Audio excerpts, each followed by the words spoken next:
Gracias por la oportunidad de estar aquí entre ustedes. Déjame colocar mi cronómetro aquí.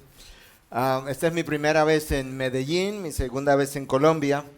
Y doy gracias a Dios por la oportunidad de poder estar entre hermanos que ya en apenas un par de días hemos llegado a amar porque hemos sentido el cariño y la sinceridad del apoyo que nos han brindado. Doy gracias a Dios, a nuestro Dios, por el privilegio de poder compartir la palabra una vez más. De manera que es una manera de recordarnos que compartir la palabra de Dios no es algo que un pastor hace rutinariamente porque es lo que le toca hacer cada domingo, sino que es un privilegio cada vez que él tiene la oportunidad de abrir su palabra, entrar a su mente, sentir su corazón y revelar su voluntad. Y eso es precisamente lo que quisiéramos hacer en esta mañana. Quería dar gracias también de manera especial porque muchos de ustedes me han estado diciendo, algunos escribieron, no sé si de esta congregación o de otras, acerca de cuando estuvieron orando por mi condición de salud el año pasado. Gracias a Dios ya eso fue resuelto en febrero de este año con una cirugía. Todo salió bien y aquí estamos de nuevo corriendo la carrera y peleando la buena batalla, como decía el apóstol Pablo. Yo quisiera dar gracias al pastor Diego por su invitación, por su amabilidad, gentileza, su hospitalidad. La verdad que ustedes han sido o son un pueblo muy hospitalario y muy cariñoso, de manera que eso nos llevamos de esta visita. Esta es la primera vez, quiera Dios que no sea la última vez que nos veamos. Pero si la próxima vez es en gloria, será de mucho gozo, de manera que nos vamos a ver. Bueno, no sé cuántos de ustedes estuvieron participando en la conferencia este fin de semana, Muestra a Cristo, pero me imagino que un número de ustedes. Y durante todo el fin de semana estuvimos hablando de cómo el pueblo de Israel estuvo en medio de vicisitudes como fruto de el pecado y la violación que ellos habían cometido contra la ley de Dios y el honor de ese Dios que había sido pisoteado por cientos de años a pesar de múltiples profetas que le fueron enviados. Las vicisitudes, las dificultades, a veces más frecuentemente de lo que pensamos, pero no todas las veces, llegan a nosotros como consecuencia de la transgresión de la ley de Dios. Pero en otras ocasiones simplemente Dios permite que pasemos por ellas, no porque hayamos pecado, sino simplemente porque la prueba tiene un propósito. Y eso es importante subrayarlo porque hay algo que está en la mente del pueblo de Dios y sobre todo, yo creo, del pueblo latinoamericano. Y eso es lo que ha sido llamado la teología de la retribución. Y es que cada vez que yo estoy en prueba, cada vez que yo estoy en dificultad, cada vez que yo tengo una enfermedad, cada vez que yo pierdo algo o pierdo a alguien, Dios de alguna manera me está castigando. Eso viene desde la antigüedad. ¿Recuerdan la historia de Cristo cuando se encuentra con unos judíos que vienen y tienen ahí delante de ellos a un hombre que nació ciego y vienen donde él y le pregunta, maestro, ¿quién pecó? ¿Él o sus padres? Porque en su mente, si tú nacías con un defecto, solamente habían dos posibilidades. O tus padres pecaron o el feto, el embrión pecó en su desarrollo.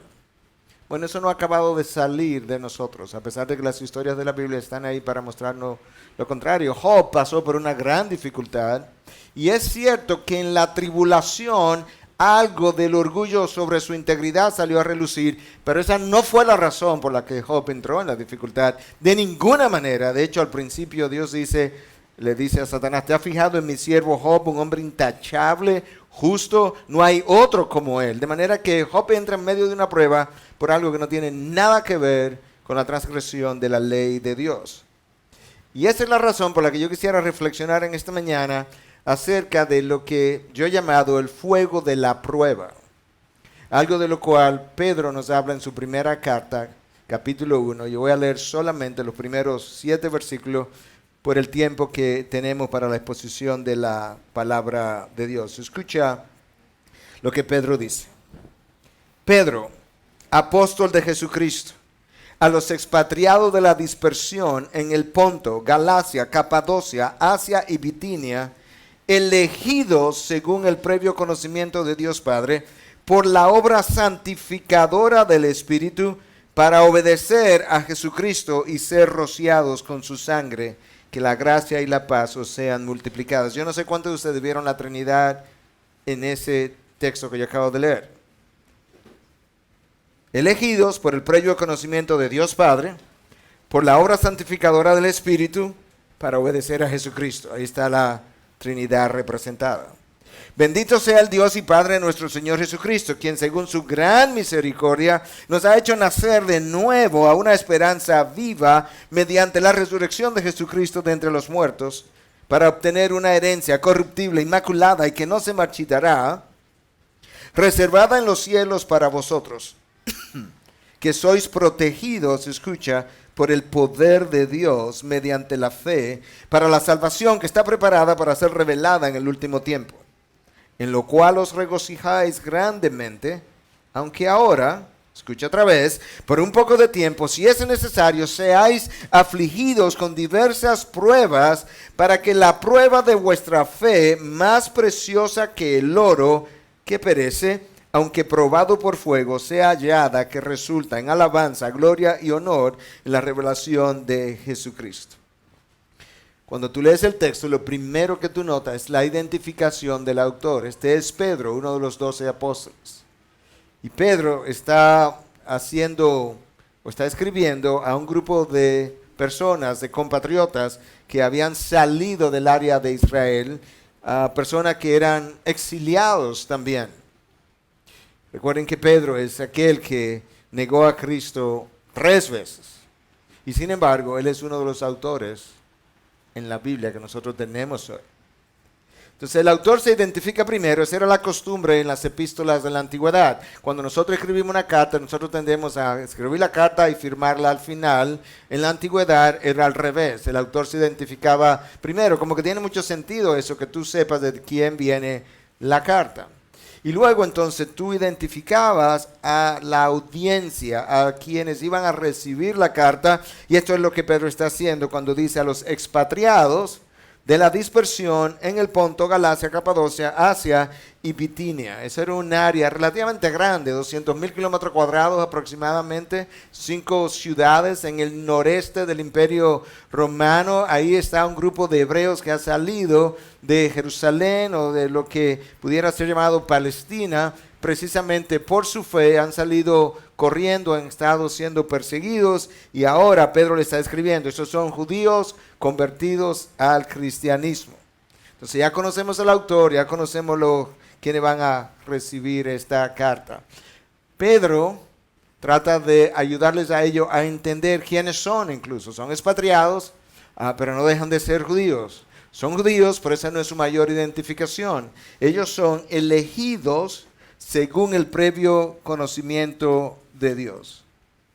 Y de inmediato tú comienzas a darte cuenta que los hijos de Dios, nosotros no estamos exentos del dolor, de la persecución, del sufrimiento. Que en ningún momento en la palabra de Dios se nos ha prometido que nosotros no sufriríamos. De hecho, nosotros pasamos muchas veces por peores vicisitudes que lo que el mundo pasa, precisamente por nuestra fe. De hecho, Pablo le escribe a Timoteo en su segunda carta, capítulo 3, versículo 14, y le dice que todos aquellos que desean vivir piadosamente, todos serán perseguidos. ¿Escuchaste? Todos aquellos que desean vivir piadosamente serán perseguidos. De manera que a lo largo de la historia, cuando la iglesia ha dejado de ser perseguida, el chance o la oportunidad era que esa iglesia se ha adaptado tanto al mundo que el mundo realmente no le irrita tener a los cristianos entre ellos. Una de las razones por las que nosotros somos perseguidos es porque nosotros estamos ocupando un territorio enemigo. Es un territorio que todavía Satanás continúa reclamando como suyo. Entonces, ¿cuál es la intención de esta carta? Recuerda, cuando tú escribes una carta, tú tienes una intencionalidad con la persona que la va a leer. Hay un autor, hay un receptor, ya lo identificamos, pero hay también una intencionalidad a la hora de escribir la carta. Lo mismo ocurre con las cartas de Pablo. Entonces, la intención de Pedro en esencia es animar a los expatriados en su persecución, en su dolor, en su sufrimiento, a perseverar en su fe. Y Pedro comienza a hacer eso y lo hace de varias maneras. En el versículo 3, primera parte, Pedro bendice al Padre por habernos hecho nacer de nuevo. Eso es lo primero que él quiere recordar. Ustedes están siendo perseguidos, pero su persecución se da dentro de una nueva vida. Ustedes han nacido de nuevo. De hecho, Dios los hizo nacer de nuevo. No es algo que ustedes eligieron, porque ya Él nos dijo que ellos eran elegidos previo al conocimiento de Dios. La segunda parte, versículo 3, Pedro los anima recordándoles que ellos tienen una esperanza viva mediante la resurrección de Jesucristo de entre los muertos. En otras palabras, cuando Cristo resucitó, conquistó la muerte, el último enemigo del hombre, y ya había conquistado el pecado, los dos grandes enemigos de la humanidad fueron derrotados por la resurrección, y Pedro, le está tratando de recordar a sus hermanos que ellos viven en una nueva condición, pero que ellos son victoriosos sobre sus dos más grandes enemigos, el pecado y la muerte. Versículo 4, esto es como Pedro lo anima. Les recuerda que ustedes tienen una herencia incorruptible, inmaculada, que no se marchitará, reservada en los cielos para vosotros. Todo esto es como introductorio a lo que Pedro tiene que decirle. Le está tratando de decirle, hermanos, yo estoy ayudándole a recordar cosas que ustedes saben, que en medio del dolor, si la recuerdan, los puede animar. Es cierto que ustedes están viviendo en esta vida donde hay tantas dificultades, pero hay una herencia que ha sido guardada, que ha sido reservada en los cielos, que le espera, y ustedes debieran tener sus ojos puestos en dicha herencia y no aquí debajo. Y les dice que literalmente le dice que es por poco tiempo que estos sufrimientos estarán presentes. Pedro está tratando de darle una perspectiva celestial de los sufrimientos. Sufrimientos por los cuales Pablo pasó de manera multiplicada, y sin embargo cuando él escribe a los Corintios le dice que esos sufrimientos son leves y pasajeros. ¿Tú has leído los sufrimientos de Pablo? ¿Tú has oído o la has leído cuántas veces fue latigado, cuántas veces estuvo en prisiones? De hecho, yo creo que Pablo cuando iba a viajar preguntaba cómo son las prisiones allá en vez de cómo son los hoteles. Porque él sabía dónde iba a terminar. Naufragó 3 veces, estuvo en hambre, en dificultad, perseguido por los judíos, perseguido por los gentiles. Recibió castigos con varas en ocasiones. Y Pablo dice que todo eso por lo que él pasó son cosas leves. A mí me parecen horrendas. Y dice que son pasajeras. A mí me parece que fue toda su vida.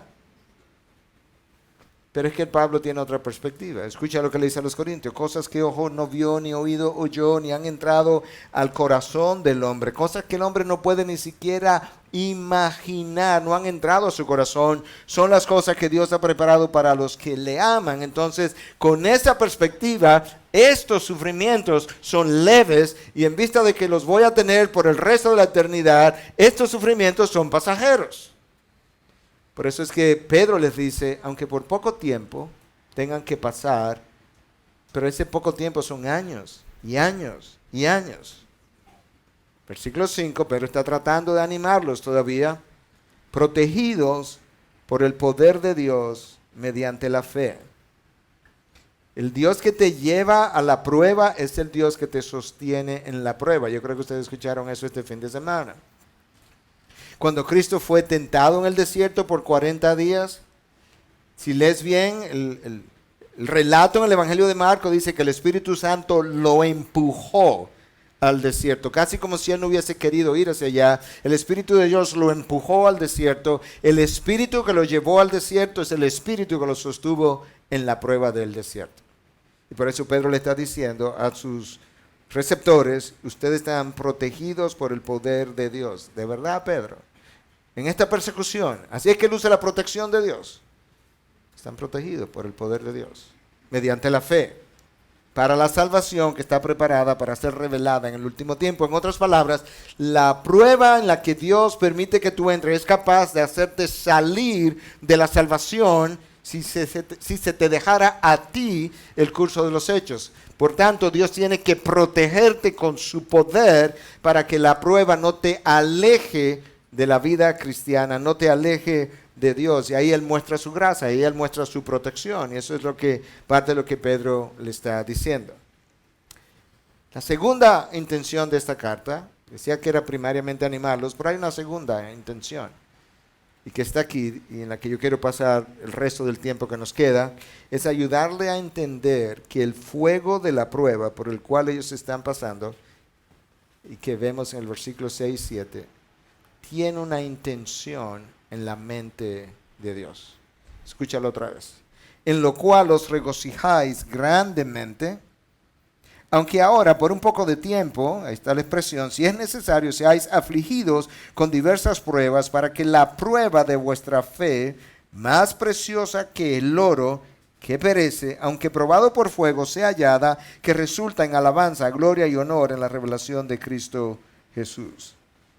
Pero nos ayuda a entender las pruebas desde otra perspectiva. Es un poco de tiempo, ya aludimos a eso. Son pruebas leves y pasajeras. Pero ahora Pedro le está ayudando a ver cuáles son algunas de las razones por las cuales nosotros pasamos por las pruebas. La primera, número 1, es que nuestra fe sea probada. Vamos a hablar de eso en un momento. Muchos de nosotros decimos que creemos, pero en realidad muchas veces no está claro si creemos porque todavía nuestra fe no ha sido probada. La iglesia de Occidente, Estados Unidos, Europa, América Latina, la iglesia de Occidente no ha sido probada. No ha experimentado persecución como se experimenta persecución en los países árabes, o como experimentaron persecución en el siglo I, y como muchos de medio de la persecución dejaron el camino. De manera que una de las cosas que la prueba hace es que comienza a separar, como decimos nosotros, los mansos de los cimarrones, los verdaderos creyentes de los que lucían como creyentes. Y en la segunda razón por lo que la prueba es permitida en nuestras vidas es para que al final de la prueba misma resulte en aquellos que son hijos de Dios en alabanza, en gloria y honor para nuestro Señor Jesucristo. Y es ahí donde yo quiero pasar el resto del tiempo, en la idea de esta prueba, la prueba o el fuego de la prueba.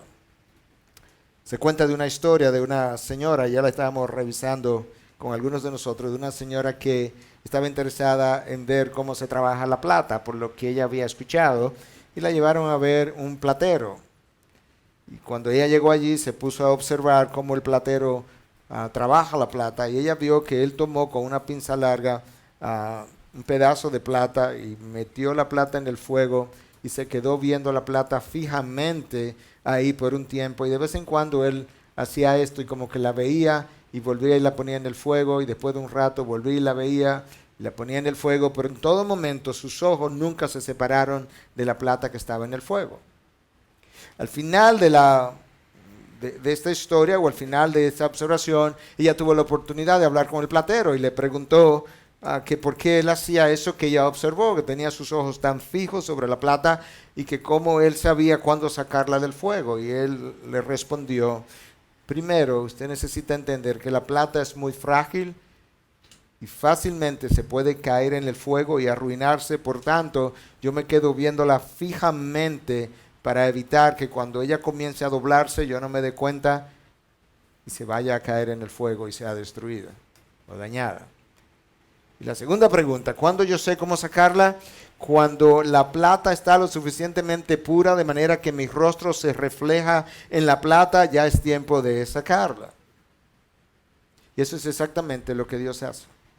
Él te toma con una pinza larga, permite que tú entres en la prueba, con sus ojos puestos en ti continuamente, porque Él conoce que de polvo vinimos y al polvo volveremos, somos polvo, como dice el salmista, y no quiere que nuestra fragilidad, el fuego que Él mismo está permitiendo, nos arruine. Y cuando Él comienza a ver que su imagen está siendo reflejada en ti y en mí, es tiempo de terminar la prueba. De manera que tú puedes ver que el fuego de la prueba tiene un propósito para cada uno de nosotros. Regresando al texto, entonces, la palabra que ahí aparece en primer lugar como prueba es la palabra dokimion en el original, y viene de una raíz o de un verbo que es dokimazo. Esa palabra era usada para hablar de probar, sobre todo la calidad de algo y en especial la calidad de metales. De forma que cuando Pedro dice que la prueba de vuestra fe es más preciosa que el oro, él está hablando de que esa fe está siendo probada, su calidad está siendo probada. Y eso es parte de lo que Dios está haciendo en medio de las dificultades. Y es probada de la misma manera que el oro es probada. Déjame leerte ese versículo 7 de Primera de Pedro 1 de la Nueva Traducción Viviente. Es una traducción que a veces pone las cosas tan claras que tú puedes entender mejor lo que el autor original estaba tratando de transmitir. Escucha cómo lo dice esta traducción. Estas pruebas demostrarán que su fe es auténtica. Está siendo probada de la misma manera que el fuego prueba y purifica el oro. Aunque la fe de ustedes es mucho más preciosa que el mismo oro. Entonces su fe, al permanecer firme en tantas pruebas, les traerá mucha alabanza, gloria y honra en el día que Jesucristo sea revelado a todo el mundo. Yo creo que ahora tú tienes una mejor idea de lo que Pedro estaba tratando de decir. Hermanos, no se desanimen en la persecución, en el dolor, porque en la prueba que Dios le ha permitido entrar, su fe está siendo purificada. Hay muchas cosas en sus vidas, hay muchas cosas que ocupan su atención, hay muchas cosas que le distraen, hay muchos amores en sus corazones, hay muchos ídolos en sus corazones, y el fuego va a purificar todo eso. Pero al final de la prueba, Dios anda buscando que tu vida le honre, le glorifique y le alabe por lo que Él es. Cuando Dios ve la vida de un cristiano y ve que él está en medio de una quejumbre continua, Dios sabe que es tiempo de purificar esa vida.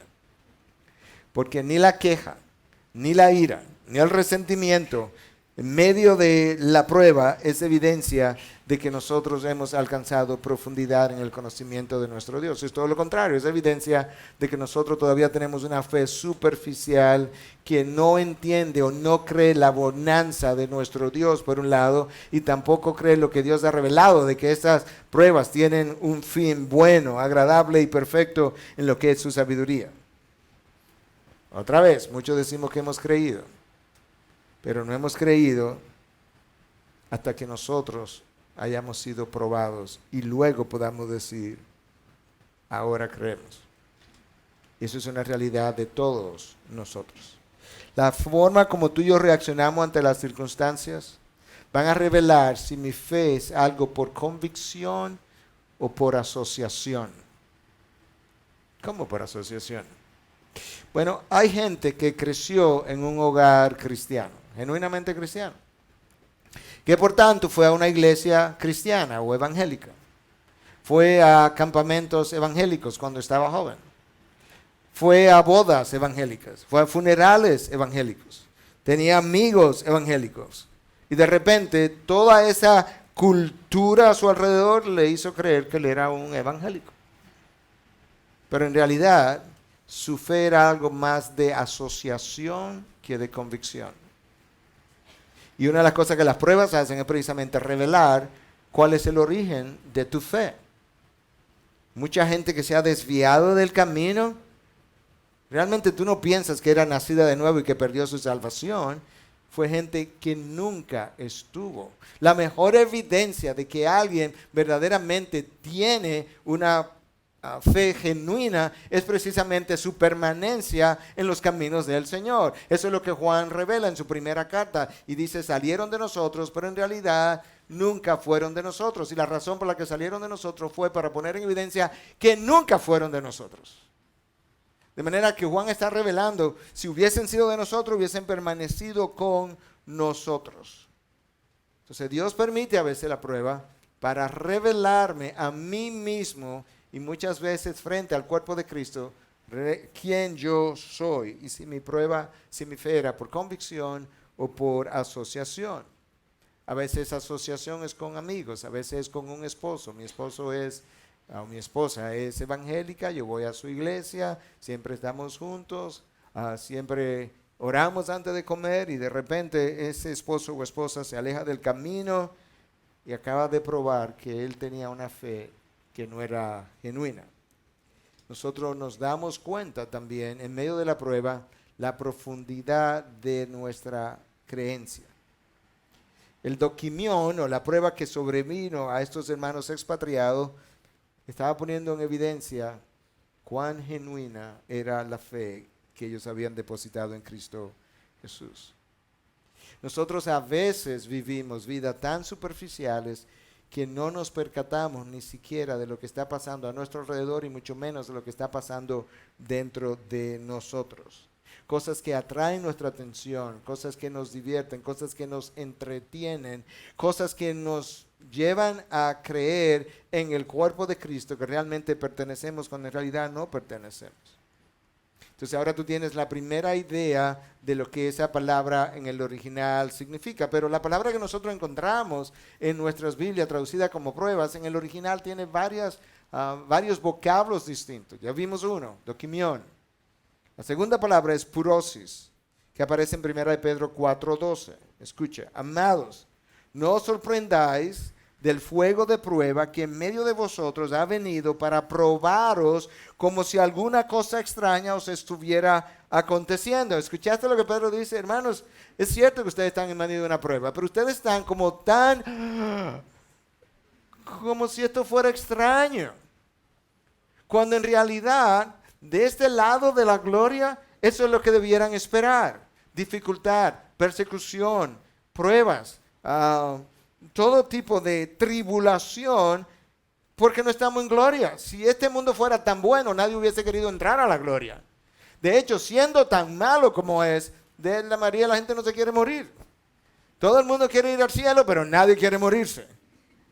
El cielo es extraordinario, pero déjame aquí por más tiempo. Entonces, Pedro le está ayudando a ellos a entender, hermanos, ¿qué es lo extraño de lo que está viniendo a sus vidas? ¿Ustedes no conocen la vida del Señor Jesucristo? ¿No conocen cómo comenzó en un establo, cómo terminó en una cruz? ¿No conocen la vida del apóstol Pablo? ¿No conocen la vida de Moisés, 40 años de servicio y al final ni siquiera pudo entrar a la tierra prometida? Hermanos, esto no es una carrera de 100 metros, es un buen fin de semana para hablar de esto, es un maratón. Y en el maratón, la persona que gana el maratón no es la que más rápido sale, como algunos nacen de nuevo y quieren servir al día siguiente. Para correr un maratón tú tienes que entrenar y correr con sabiduría y saber cuándo. Yo no sé nada de carrera, pero lo que leo y escucho, dejar eso claro. Déjame hablar de manera de ilustración de uno de los maratones más famosos, el maratón de Boston. He leído que hay una subida que es conocida como Heartbreak Hill o subida rompecorazón. Esa subida está en el kilómetro 32 y tiene 1 kilómetro de distancia. De manera que tú tienes 32 kilómetros sudando, corriendo, agotándote y de repente tú tienes 1 kilómetro hacia arriba que correr. Y de ahí el nombre rompecorazón.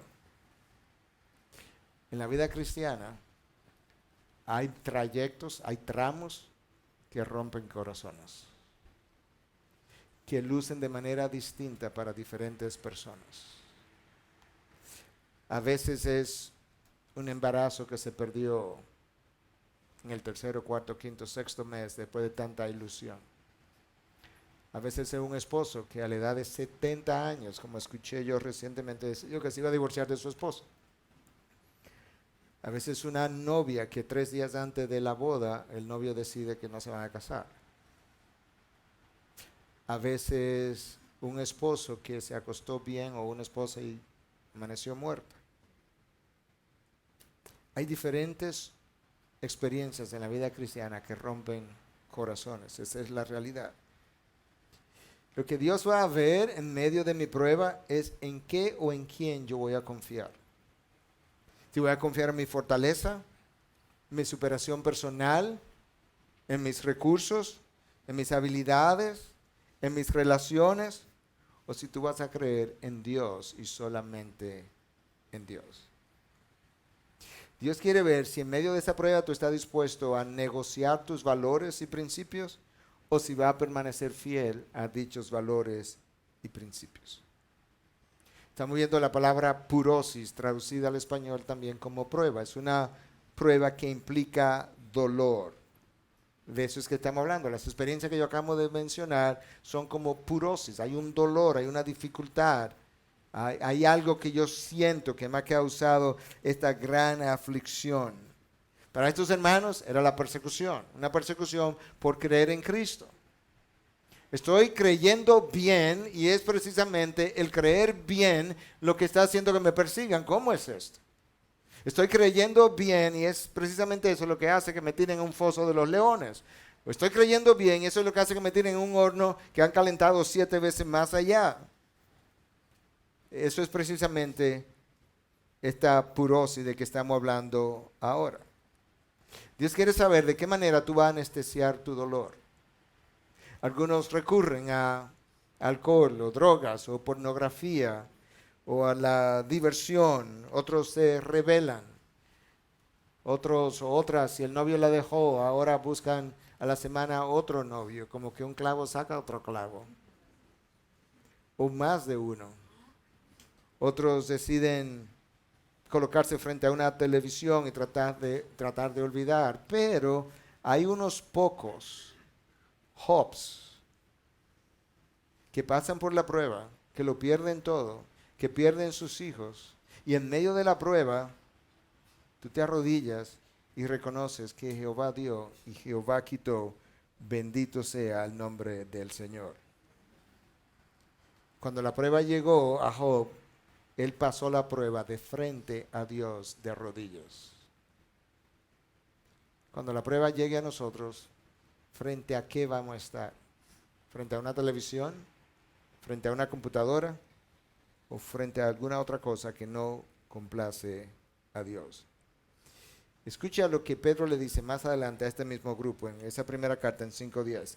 Después que hayáis sufrido un poco de tiempo, pero le está advirtiendo, van a sufrir, pero él le llama un poco de tiempo otra vez. El Dios de toda gracia que os llamó a su gloria eterna en Cristo, Él mismo os perfeccionará, afirmará, fortalecerá y establecerá. ¿Escuchaste lo que Pedro le está diciendo? Ustedes están en medio de la prueba, pero quien los tiene ahí es el Dios de toda gracia. De manera que la gracia de Dios que te salvó es la gracia de Dios que te lleva a la prueba, y es la gracia de Dios que te sostiene en la prueba, y es la gracia de Dios que te saca de la prueba. Pero siempre es su gracia. Y la intención de Dios a través de la prueba, ¿cuál es? Perfeccionarte, afirmarte, fortalecerte y establecerte. Y quien hace eso es el Dios de toda gracia. Para eso es que Dios nos prepara de esa manera para lo que Pedro llama la gloria eterna. De la manera como Dios nos encontró cuando Él nos salvó, nosotros no podemos entrar a gloria de esa manera. Porque nosotros éramos como un potro salvaje que hay que domarlo. ¿Ustedes han visto a un potro salvaje en algún documental o película? Lo rebelde que es, cómo patea, cómo mueve su cabeza con rebeldía, altanería. Pero poco a poco, si tiene un amo y el amo es el encargado de amansarlo, de domarlo, esto es lo que ocurre. El potro y el amo no tenían ninguna relación cuando él estaba en esa condición. El amo logra someter al potro y al final del proceso, el potro y el amo han desarrollado una relación sumamente íntima. Cuando Dios comienza a trabajar en mí, yo soy como un potro que tiene que ser domado. Y yo y Dios no tenemos una relación muy cercana. Pero Él comienza a trabajar en mí, a trabajar en mí, a trabajar en mí, hasta lograr domarme, por así decirlo, formar la imagen de Cristo en mí. Y no hay nada mejor que las pruebas para producir algo como eso. Literalmente. Un potro salvaje nadie lo puede cabalgar. Un potro salvaje nadie le puede poner una carga encima. Pues sabes que un cristiano salvaje nadie lo puede usar. Él hace daño cuando lo usa. Nadie le puede poner ninguna carga porque él se rebela contra esa carga. De manera que un cristiano no quebrantado es un cristiano que no puede ser usado, y un cristiano no quebrantado es un cristiano que no puede llevar a cabo ningún trabajo de Dios porque la carga le pesa y él comienza a quejarse, y no hay nada que desdiga más de un cristiano que trabaja para Dios que quejarse en el trabajo que él hace para Dios. Cuando el potro salvaje está en ese estado, lo más que puede hacer el amo es admirarlo, porque hay una belleza en el potro, hay una belleza en su juventud, hay una belleza en su musculatura. No puede hacer más de ahí.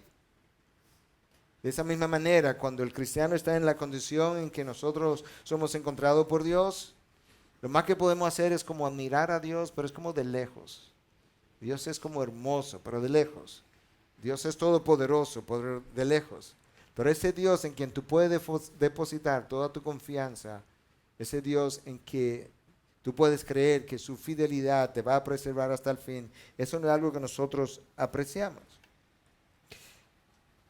Conocer a Dios de cerca es una de las razones para pasar por las pruebas.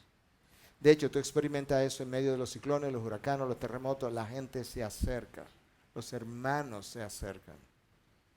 Justamente porque cuando hay una amenaza común a todos, pues nosotros tendemos a unirnos. De esa misma manera, cuando tú buscas a Dios en medio de la prueba, lo que ocurre al final es que tú y Dios tienen una mejor relación, porque tú has mejorado. Hasta ese momento tú no conoces de la manera como Dios quiere ser conocido a ese Dios. Tiene muchos temores. Tiene temor al futuro, temor al fracaso, temor a la soledad, temor a quedarte solo, temor a enfermarte, temor a los hombres, temor a la desaprobación de los hombres, temor a cada cosa que está a tu alrededor. Pero no puedes temer así y pensar que tienes una buena relación, íntima relación con Dios. No, la palabra de Dios nos dice que el perfecto amor echa fuera todo temor, de manera que la cantidad y la magnitud y la profundidad de mis temores habla de que yo todavía no he experimentado de manera personal el infinito amor de ese Dios. Y la prueba está buscando hacerte sentir su cercanía y su amor de una manera que tú nunca antes lo había experimentado, de tal forma que el perfecto amor de Dios eche fuera todo temor. Esa es la idea. El amo que está domando al potro, la intención de domarlo no es destruirlo, es fortalecerlo. De esa misma manera, cuando Dios está tratando de trabajar en ti, la idea no es destruirte, es fortalecerte. De hecho, Dios dice que su poder se perfecciona en la debilidad. Señor, pero estoy más débil. Y Dios dice, sí, pero todavía mi poder no se ha perfeccionado. Señor, pero que continúa mi debilidad y se acrecienta. Justamente ahí donde te quiero llevar. Para que tú puedas experimentar la perfección de mi poder.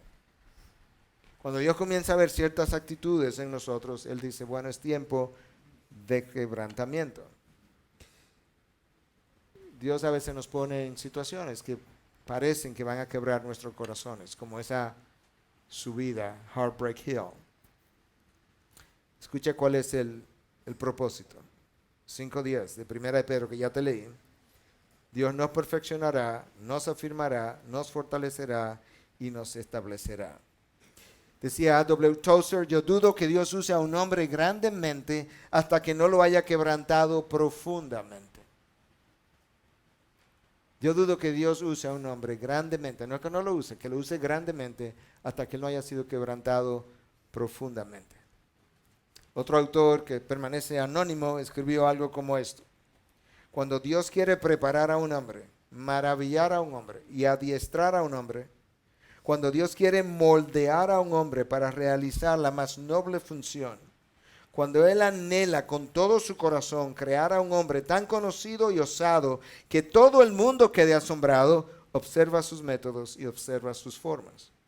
Cómo Él cruelmente perfecciona a quien Él soberanamente selecciona. Cómo Él cruelmente perfecciona a quien Él soberanamente selecciona. Cómo Él lo martilla y lo hiere y con grandes golpes le confiere la forma que Él quiere, como si solo Dios comprendiera.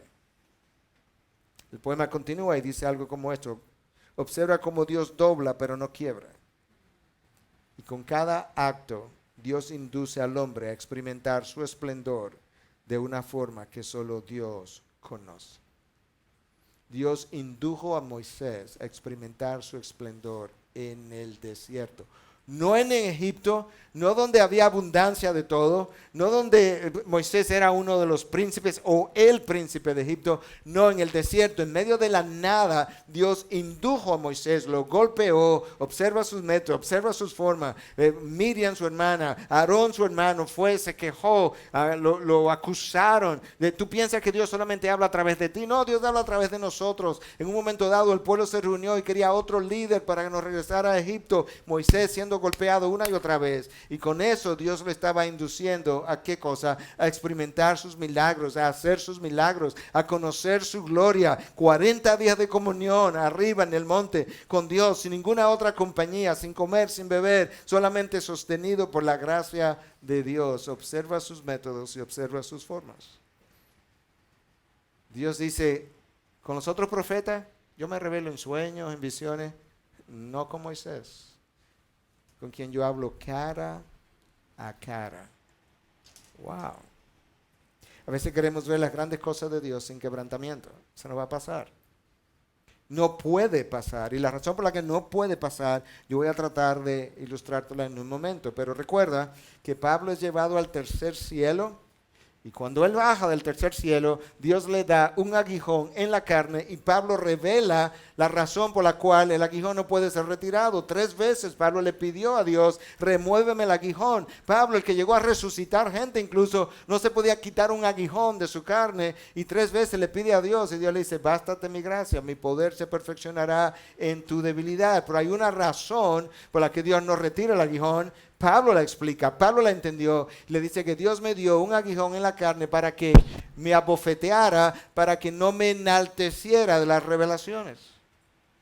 Lo que yo vi, lo que yo experimenté, lo que yo hoy conozco, lo que mis ojos pudieron ver, es tan extraordinario que si Dios no me mantiene humillándome continuamente, yo me enaltecería de dichas revelaciones. Pablo, no el pastor Miguel, Pablo. La razón por la que no puedes experimentar las grandes cosas de Dios sin previamente ser quebrantado es porque cuando un corazón no quebrantado experimenta las bendiciones de Dios, él termina creyendo que se las merece. Cuando un corazón no quebrantado experimenta la gloria de Dios, él piensa que él es el productor de la gloria. Cuando un corazón no quebrantado experimenta el poder de Dios, él hace alarde de ese poder, luego usa el poder y luego usa el poder y luego termina abusando del poder. Él hace alarde, él lo usa y luego lo abusa. ¿Y sabe qué ocurre? Que lo pierde.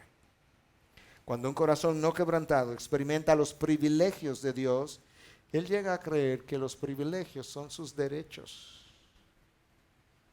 Cuando un corazón no quebrantado recibe un don, él cree que eso es una destreza que él ha logrado desarrollar. De manera que él piensa que él es un fenómeno predicando, él piensa que él desarrolló esa destreza, cuando en realidad es algo que es puramente un don del Señor. El tiempo se ha ido pasando de manera que tengo que ir reduciendo esto y terminar, pero la tercera palabra en el Nuevo Testamento, que es traducida como prueba, es peirasmos. Dokimión, purosis, peirasmos, es la tercera palabra. Lucas 22, 28. Vosotros sois los que estuvisteis conmigo en todas mis pruebas. Eso fue Cristo. La palabra que aparece ahí es esta que yo acabo de mencionar, peirasmos. Y es una palabra que frecuentemente es usada para hablar de probar tu compromiso. De manera que Dios prueba nuestra fe y prueba nuestro compromiso con Él. Nuestro compromiso con Dios puede ser incondicional, que es como debiera ser, o puede ser coyuntural. Puede ser algo que yo voy a mantener hasta que el calor del fuego sea demasiado. Y nos pasa entonces como las mariposas. No sé cuántos de ustedes han estado en el campo donde hay lámparas de querosene, de gas, le llamamos nosotros. No sé si han visto esas mariposas que en inglés llaman moth, que la luz de la lámpara las atrae y se pegan al tubo, pero tan pronto se pegan al tubo salen volando otra vez porque el calor las atrae, pero la intensidad del calor las repele. A veces el calor de la vida cristiana nos atrae, es exciting, es motivador, pero cuando ese calor sube de intensidad salimos volando. como la mariposa que acabo de mencionar. Dios conoce nuestras acciones, pero Él conoce nuestras motivaciones. Y cuando nuestras acciones no provienen de buenas motivaciones, frecuentemente es tiempo para una prueba. Dios le dice al pueblo judío, yo te voy a sacar al desierto, pero le dice, ¿para qué lo va a sacar al desierto? Y sabes que tú y yo hemos pasado por desierto, y quizá hay alguien aquí que está diciendo, bueno, pastor, pero yo no he pasado por ningún desierto. No te preocupes, viene de camino, por ahí viene. Pero pues, Dios le dice al pueblo judío, te saqué al desierto para 3 cosas. Para probarte, para humillarte y para saber lo que había en tu corazón. Dios sabía lo que había en su corazón, por eso era que el desierto era necesario. Lo que Él quería que ellos lo supieran. En el desierto se vio todo lo que había en su corazón. Y precisamente Dios diseña las pruebas en nuestras vidas de esa manera. Pero créele, confía, espera. Él sabe lo que está haciendo. Él nunca ha cometido un error y nunca lo va a cometer. Y a veces nosotros en nuestra juventud, ya sea cronológica o nuestra juventud en la vida cristiana, porque nos convertimos hace un año, queremos ir muy rápido. Y quizás esta historia real del famoso misionero Hudson Taylor nos ayude. Se cuenta que en una ocasión un joven que quería irse a las misiones, bien joven, fue donde Hudson Taylor y le manifiesta su deseo de irse a las misiones. Y le preguntó que si tenía algún consejo. Y él le dice, bueno, joven, yo tengo un consejo que darte o algo que recordarte. Tomó un vaso, lo llenó de agua, lo puso ahí sobre su escritorio. Y le dice al joven, tú ves este vaso de agua, y hace así de repente. Y todo el agua, como una parte del agua se desparrama. Dice, la vida te va a golpear. Y cuando te golpee, recuerda que lo que sale de ti es solamente lo que está dentro de ti. Wow. La vida nos va a golpear en las pruebas. Y en el desierto hay cosas que van a salir de nosotros. Recuerda que ninguna de ellas ha sido puesta ahí por la otra persona. Estaba en nosotros. Nuestras vidas requieren profundidad. Y esa profundidad requiere intimidad con Dios. Y la intimidad con Dios frecuentemente se adquiere en el desierto. ¿Cuántos de ustedes se van de vacaciones y regresan diciendo, wow, tuve una experiencia tan profunda con Dios? No es que no pueda ser, es que usualmente no lo es.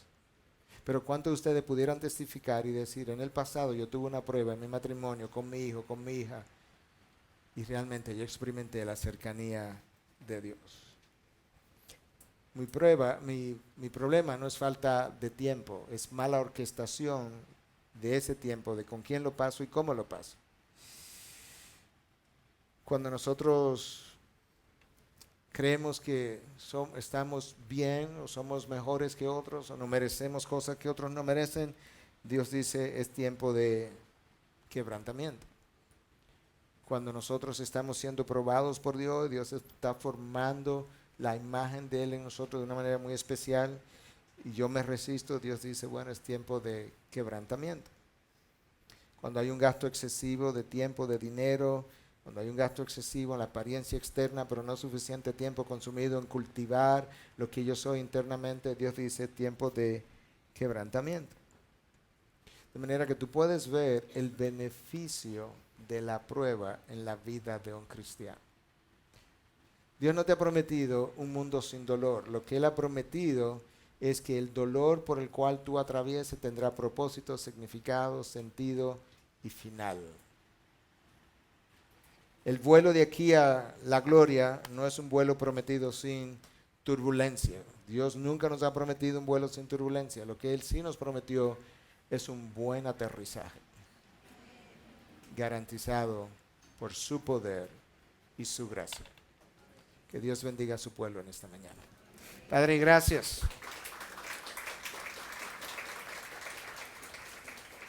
Gracias por tu palabra que nos recuerda la realidad de la vida de este lado de la eternidad. Pero también nos recuerda la realidad del Dios que nos sostiene en medio de la prueba. Gracias que el Dios de toda gracia, que me trajo a vida eterna, es el Dios que me lleva a la prueba que yo necesito para producir la imagen que yo requiero, la imagen de tu Hijo. Gracias por sostenerme en medio de la dificultad. Y gracias por recordarme en tu palabra tu fidelidad para con los tuyos. Gracias por amarme tan especialmente. En Cristo Jesús. Amén.